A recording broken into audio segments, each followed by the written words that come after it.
안녕하세요. 여러분과 대체 투자 세계를 여행하고 있는 유여울입니다. 인플레이션, 리세션, 스태그플레이션. 뉴스를 보면 종종 이런 단어들이 등장하는 걸 볼 수 있는데요. 많이 들어보기는 했지만 막상 설명하려면 선뜻 이야기하기가 쉽지 않죠.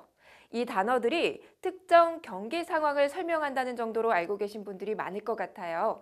그래서 오늘은 이런 단어들이 가리키는 다양한 경기 상황들과 그에 맞는 대체 자산에는 어떤 것들이 있는지 전문가분들과 함께 이야기 나눠보겠습니다.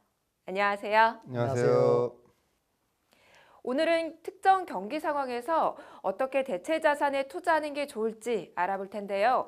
우선 인플레이션, 많이는 들어봤는데 이 인플레이션의 정확한 뜻이 뭔가요? 네, 경제학 교과서에서는 매우 어렵게 설명되고 있는데요. 한마디로 얘기하면은 돈의 가치가 떨어져서 물가가 지속적으로 오르는 경제 현상 정도로 얘기할 수 있을 것 같습니다. 네, 얼핏 생각해봐도 썩 좋지 않은 상황 같은데요.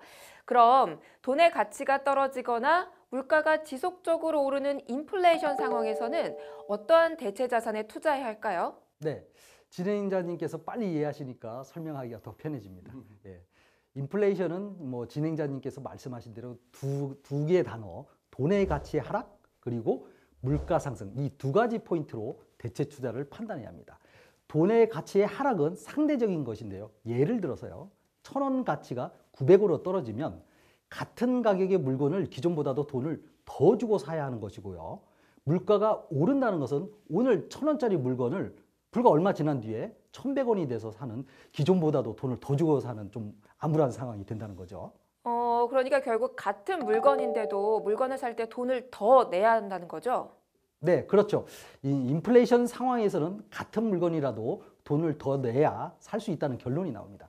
따라서 이런 인플레이션 위험을 방지하기 위해서는 안정적으로 실물에 투자하는 것이 제일 좋습니다. 금이나 에쿼티형 부동산에 투자하는 것이 좋은 방법이 될 것입니다. 네, 맞습니다. 인플레이션의 가장 좋은 해지 방법은요, 실물 자산에 투자하는 것입니다. 투자론에서는 인플레이션 위험을 해지하기 위해서 부동산에 투자해야 한다고 하는데요. 물가와 돈의 가치는 반비례 관계입니다. 계속 얘기했던 것처럼 물가가 오르면은 돈으로 할 수 있는 것, 흔히 구매력이라고 하는데요. 이런 구매력이 떨어지는 것을 의미합니다. 따라서 실물 자산인 부동산을 보유하게 되면은 인플레이션 위험에 적절히 대처할 수가 있는 거죠. 네, 그렇습니다. 소장님 말씀하신 실물 부동산에 투자하는 것도 좋은 방법이고요. 인플레이션 관련된 채권, 즉 물가 연동 국채에 투자하는 것도 좋은 방법이 될 수가 있습니다. 이 물가 연동 국채라고 하는 것은요, 채권이 원래 이자 수익이 대부분인데 물가 연동 국채는 물가 상승률만큼 추가 수익을 보장해주는 채권입니다. 설령 물가가 오히려 떨어지더라도 원금을 보장해주는 구조로 되어 있고요. CPI라고 부르는 소비자 물가 지수에 연동해서 3개월에 한 번씩 원리금을 조정해주는 채권입니다. 네, 인플레이션 상황에서는 실물 대체 자산에 투자하는 것이 보다 좋은 대안이다라고 말씀하셨고요. 앞으로 경제 뉴스를 보다가 인플레이션 이 단어가 들리면 실물 대체 자산 요 같이 떠올려 봐야겠어요.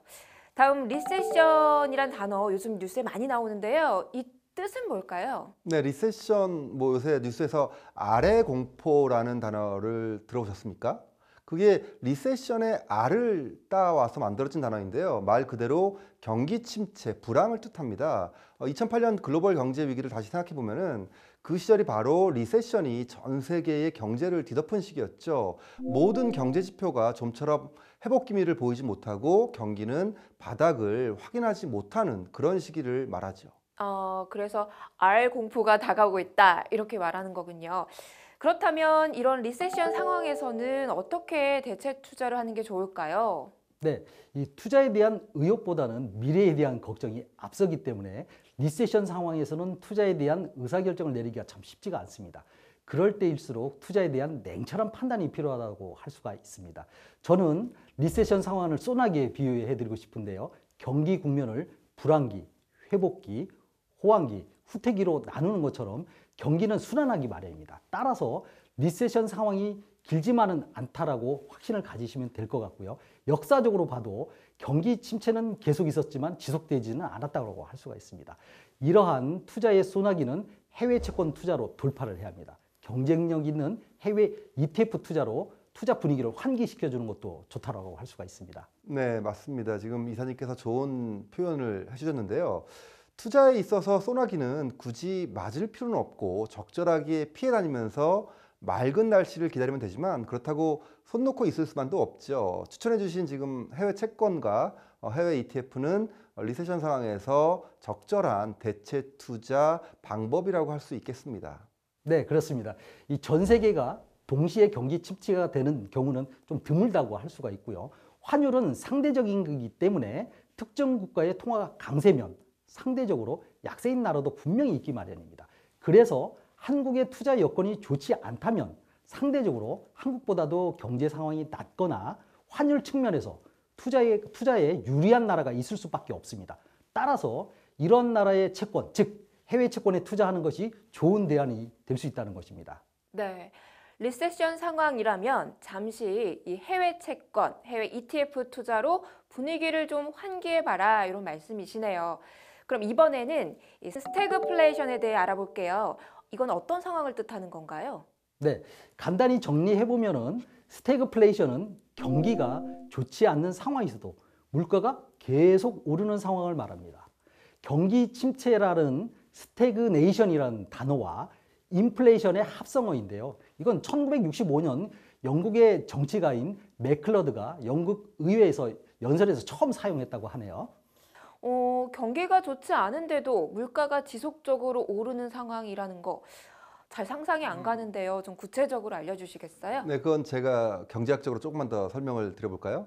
스태그플레이션 현상은 경제학자들에게는 매우 좀 당혹스러운 현상이에요. 일반적으로 인플레이션은 경기 호황기에 발생하는데 인플레이션은 실제로 돈이 많은 부자층에는 큰 영향이 없습니다. 왜냐하면은 부자층은 일정 부분 실물 자산을 보유하고 있기 때문에 돈의 가치가 떨어지고 물가가 오르더라도 영향을 받는 것이 아니라 오히려 이익이 될 수 있습니다. 하지만 돈이 없는 가난한 사람 입장에서는 매우 불리하죠. 하지만 스태그플레이션은 돈과 실물 자산이 있는 사람과 가난한 사람 모두에게 불리할 수 있습니다. 경기가 침체되면 물가도 같이 떨어져야 되는데 물가는 계속 오르기 때문이죠. 소위 경제학적인 법칙들이 엉키는 현상을 말하죠. 굉장히 혼란이 되는 그런 상황 같아요. 어떻게 보면 인플레이션보다도 더 상황이 안 좋은 게 아닌가 싶은데요. 실제로 이런 경제 상황이 일어났던 적이 있나요? 네, 이 스태그플레이션 상황이 연출되었던 시기가 아마도 5.1 파동이 일어난 1970년대를 뜻할 겁니다. 원유 가격이 급등하면서 전 세계 경제가 크게 어려워졌던 시기라고 할 수가 있는데요. 원유 가격이 1년 만에 무려 4배나 급등하는 바람에 이 선진 서방국들이 마이너스 성장을 하는 가운데서 인플레이션이 발생하는 기현상이 벌어진 거죠. 이 시기에 물가는 지속적으로 오르고 자산 가치는 하락하는 악순환이 이어졌습니다. 당시는 굉장히 암담했을 것 같은데요. 또다시 이런 스태그플레이션 상황이 온다면 저희는 어떻게 대체 투자를 하는 게 좋을까요? 네, 이런 시기는 임대형 부동산 펀드를 통해서 안정적이고 고정적인 대체 자산에 투자하는 것이 제일 좋습니다. 이런 시기일수록 임대 수익에 대한 수요가 증가하기 때문에 그렇습니다. 네, 그렇습니다. 스태그플레이션은 뭐 여러 가지 경기 상황 중에서 가장 좋지 않은 케이스 중에 하나인데요. 투자에 대한 방법을 찾기도 쉽지 않고 투자의 의사결정을 하기도 어려운 시기죠. 모든 투자 대상의 가격이 만만치 않기 때문인데요. 이사님이 지금 말씀하셨듯이 임대형 부동산 펀드에 중장기적으로 투자하면서 고정적인 배당 수익과 투자 원금에 대한 안정성을 확보하는 것이 중요한 포인트죠. 네, 이렇게 여러 경기 상황 중에서도 가장 안 좋다는 스태그플레이션에서 어떻게 투자를 하면 좋을지 말씀 감사히 잘 들었습니다. 이렇게 이번 시간에는 3가지 경기 상황을 알아보고 각 상황에 따라 어떻게 대체 투자를 해야 하는지에 대해 두 분 전문가님과 함께 이야기 나눠봤습니다. 다소 모호하게 느껴졌던 것들이 이제는 좀 알기 쉽게 정리되는 느낌인데요. 현재 우리의 경제 상황을 파악하고 그에 맞는 투자 방법을 찾는 것이 바로 투자의 기본이자 가장 좋은 방법이라는 생각이 듭니다. 다음 시간에 찾아뵙겠습니다. 전문가님 감사합니다. 감사합니다.